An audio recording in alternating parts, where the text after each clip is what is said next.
نبی پاک علیہ الصلوۃ والسلام نے نا ایک جگہ وضو کیا تو حضور کے جسم نور سے جو وضو کے قطرے لگے نا، جنہاں نے دل بر جانی ڈٹا او وکھیاں ہی تک لیاں. وہ جو حضور کے جسم نور سے قطرے مبارک لگے نا، صحابہ نے وہ اپنے ہاتھوں پہ لیے اور چہروں پہ ملنا شروع کیا اور وجود پر ملنا شروع کیا.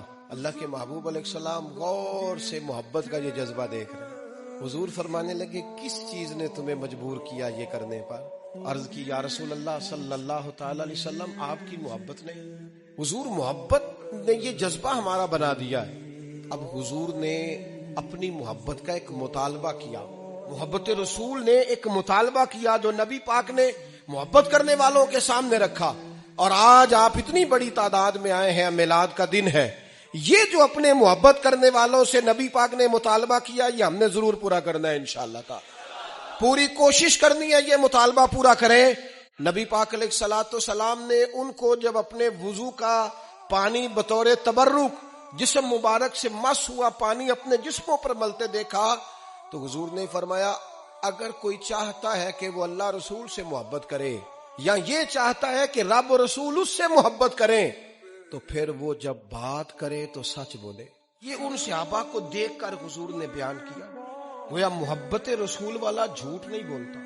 حضور فرمانے لگے جو چاہتا ہے اللہ رسول سے محبت کرے اور اللہ رسول اس سے محبت کرے، وہ جب بات کرے تو سچ بولے اور جب اس کے پاس امانت رکھی جائے تو خیانت نہ کرے. اور حضور فرمانے لگے جو اس کے ساتھ والے ہیں اور جو اس کے پڑوسی ہیں ان سے اچھا سلوک کرے تو پھر وہ اللہ رسول سے محبت کرتا ہے اور اللہ رسول اس سے محبت کرتے ہیں. لیکن اگر وہ زبان جس سے ہم نعت پڑھتے ہیں، حضور کا ذکر پاک کرتے ہیں، نبی پاک کے تذکرے کرتے ہیں، اگر اس سے جھوٹ بولیں گے، بددیانتی کریں گے، خیانت کریں گے، اور اگر ہم اپنے ساتھ والوں کو ایذا دیں گے تو گویا حضور کی یہ حدیث بتاتی ہے کہ جس کو حضور سے محبت ہو جائے پھر اس کے مزاج سے تو تکلیف ویسے رخصت ہو جاتی، وہ تو کسی کو تکلیف دیتا ہی نہیں. آج 3 آپ نے ارادے اپنے دل میں لے کے جانے.